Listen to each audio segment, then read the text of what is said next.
Attorney General Merrick Garland is visiting the U.S. Attorney's Office in New York City, where he addressed the war between Israel and Gaza a short time ago. The FBI's Victim Services Division stand ready to provide assistance to released Americans and to their families.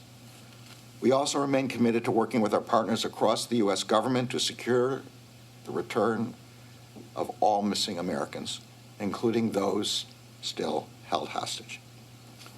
As always, but especially now, the Justice Department is remaining vigilant in the face of the potential threats of hate-fueled violence and terrorism. We are closely monitoring the impact that the conflict in the Middle East may have in inspiring foreign terrorist organizations, homegrown violent extremists, and domestic violent extremists, both here in the United States and abroad. All of us have also seen a sharp increase in the volume and frequency of threats against Jewish, Muslim, and Arab communities across our country since October 7th. There is understandable fear in communities across the country. Even as we speak, the ATF and the FBI are investigating the tragic shooting of 3 men of Palestinian descent in Vermont.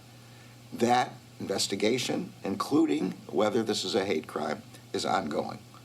Investigative updates by law enforcement officials in Vermont will be coming soon. The Justice Department is poised to provide assistance, any assistance that our state and local law enforcement partners need as we work together to protect our communities. Last month, I directed the FBI and every one of our U.S. attorneys to meet with law enforcement and community leaders to discuss what they are seeing on the ground and how we can best support them with regard to these threats. Senior leadership at the Justice Department and I myself have done the same. In my conversations with law enforcement, community, and religious leaders, I have reiterated that the Justice Department has no higher priority than protecting the safety and civil rights of everyone in this country. Protecting all people and all communities from hate-fueled violence was the Justice Department's founding purpose in 1870, and it remains our urgent responsibility today. No person and no community in this country should have to live in fear of hate-fueled violence. Fulfilling that promise motivates us every day. While we are confronting this elevated global threat environment, we also know we cannot lose sight of many other challenges. That includes working closely with our state and local law enforcement partners to combat violent crime.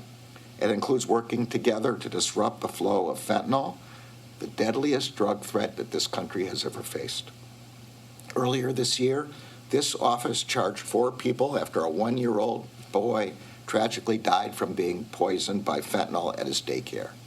SDNY's investigation found that there were kilograms of fentanyl hidden in the Bronx facility, including underneath the floorboards where the children played and slept. Although one of the defendants in that case fled to Mexico, we were able to secure his return to the United States to ensure that he will face justice here in New York. And just last month, because of this office's efforts, another drug dealer who sold fentanyl-laced cocaine. We've been listening to Attorney General Merrick Garland. He's in New York today, making several stops and visiting with people who work in the department. In the meantime, Hamas released 58 hostages to Israel in 3 exchanges over the weekend. 17-year-old Noam Or and his 13-year-old sister Alma were released on Saturday. They were kidnapped on October 7th when Hamas forces attacked their community, killing their mother. Their older brother survived the attack. Their father is still thought to be held hostage in Gaza. Noam and Alma's uncle spoke with CBS Mornings about their experience earlier. They were held in a house together with another lady in a room. Very little food, very little water. They came back very, very slim. And there were other things that happened there while they were there, which at this point I would not want to expand upon. Their uncle said the teens are surrounded by family and friends since their release.